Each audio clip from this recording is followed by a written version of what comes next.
नमस्कार. शेतकऱ्यांसाठी आणि शेतीविषयी महत्त्वाच्या या बातमीपत्रात सर्व शेतकरी मित्रांचं मनपूर्वक स्वागत आहे. चॅनलवर जर नवीन असाल तर चॅनल नक्की सबस्क्राइब करा. महत्त्वाच्या बातमीपत्रास आपण सुरुवात करूया. आंदोलनासाठी शेतकऱ्यांनी सज्ज राहावे, राजू शेट्टी. दुसरी महत्त्वाची बातमी, लासलगावच्या मक्याला जम्मू काश्मीरमध्ये मागणी, रेल्वेद्वारे 2600 टन पहिली खेप रवाना. त्यानंतर दुसरी महत्त्वाची बातमी, हमीभावाने शेतीमाल खरेदीसाठी केरळच्या धर्तीवर कायदा करावा.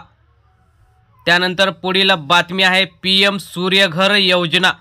PM सूर्यघर योजना या योजनेचा 6300 ग्राहकांनी घेतला लाभ.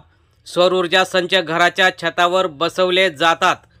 त्यानंतर पुढची महत्त्वाची बातमी सोयाबीन विषयी आहे.